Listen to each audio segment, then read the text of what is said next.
Hello, my name is Sterling or SylvaCoin, and today I would like to talk to you about Agario. Well, I wouldn't like to, but I've had so many requests. People asking me on YouTube, they'd show up on Twitch and ask and then leave. They'd leave me messages on Steam, Twitch messages, email me, whatever. And no matter what answer I give, it's not sufficient.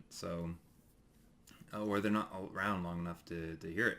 So I decided I would make a post about it or a vlog and hopefully answer any questions that you have, may not, but now that I'm saying, you're like, oh, well, actually, I was curious about that once and for all.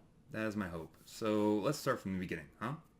Why did I start playing Agario to begin with? Like back in, what was it? May, I think? Um, well, it had no saturation. There were hardly any viewers or any big streamers on it. Yeah, Summit or Lyric played it for like a couple of hours. That's what my friend told me and was like, hey, you should play this. Like, it has a lot of potential and it's fun. It's free to play, and that also drew me in because it has a lot of potential for microtransactions, like a lot of opportunity there for people to pay for having skins or any sort of marketing for their stream or game company or whatever. And let's face it, game companies need to make money, right? I know it's like totally unfair that there's DLC out there and games that cost a lot of money. Well, they have to also feed their children and pay their bills. Not everything can just be free. So I understood that. I liked there was a lot of strategy involved, different ways to play the game. Like it was maybe designed to be made for solo play, but me and some of my friends were like, hey, we see some potential here that we don't have to just kill each other. We can feed each other. And then the two of us together took over servers. And the first time I played it, the first time I ever played the game, I streamed for 44 hours straight. Seriously, like I will be the first to say I love the game. I fought hard for it. There's posts on Reddit where I got clans to unite because we were being told those who wanted to be a team player were the minority. Like there's this big dispute between solo players and team players, and like, oh, you're just cheaters if you play on teams. Well, I tried to get people to work together and be like, why can't we have both? Like, why can't we just coexist? Why does it have to be one or the other? And so I reached out to the Japanese, the Chinese, the German teams, the European teams to be like, hey, do you know there's this like deal on Reddit? This is where the developer actually like reads about the game and makes his decisions. And I got them to participate. You can see it. That was a big thing.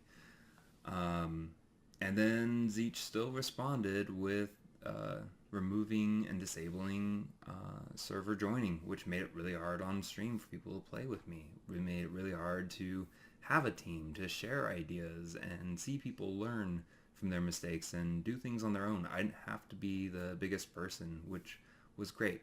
Yes, I started I was one of the founders of S8. Me, 8-Bit Space Tits, and Sargewood, whoever he is now. He's like Paradigm or someone else.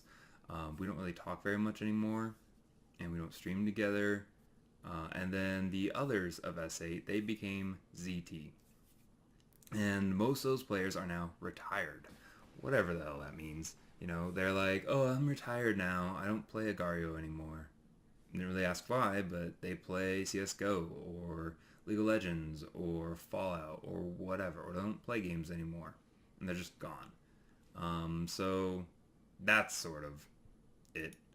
It had a lot of potential, but there's what it has versus the reality of things, right? Like, yeah, it did almost make me partner, and you should be like, oh, well, Silva, maybe you should be grateful that it almost made you partner. Well, almost isn't quite cutting it. And even if it had, it probably would have hurt me more than I've been hurt from the game itself for the most part. Like, yeah, it's done some stuff for me and it taught me a lot. But, I got DDoSed for a week. I had people make threats against my family trying to find out information. Like, people got really butthurt about the game and how, I guess, good I was. And I was like, it's a game. Get over it, guys.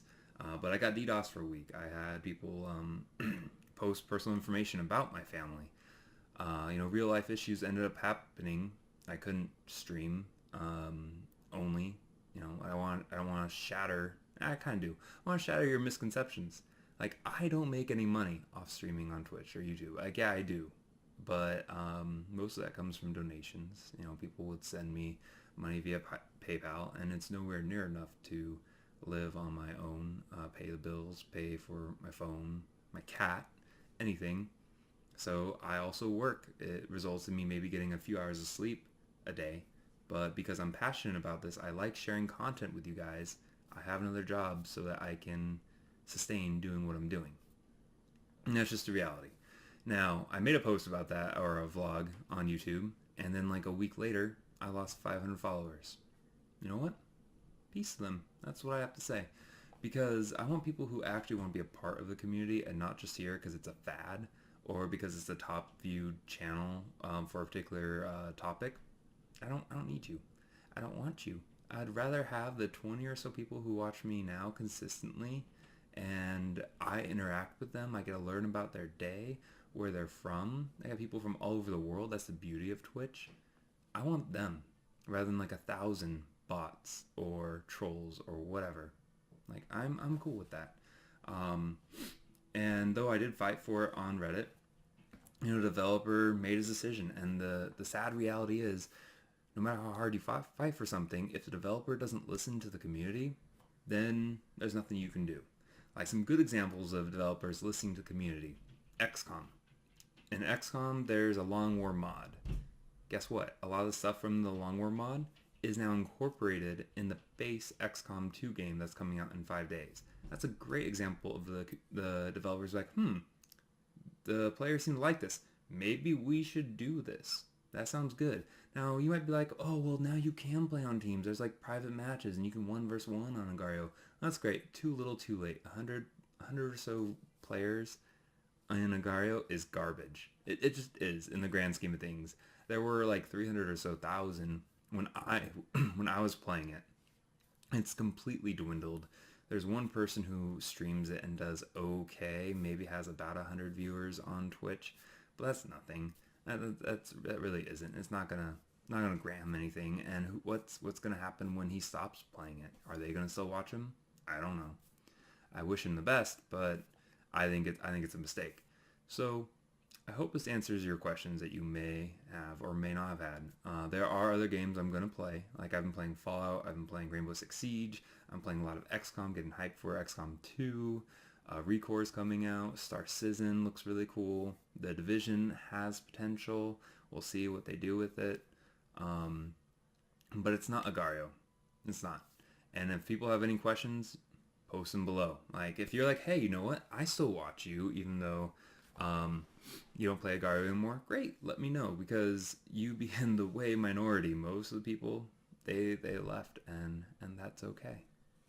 So thank you for watching. I appreciate you, and I appreciate those who are still with me in the community that we're trying to build. Like, Discord is getting pretty big. Our Steam group is getting big. The channel is growing. So thank you. I appreciate you. I do. And I hope you guys remember to stay gamers, my friends.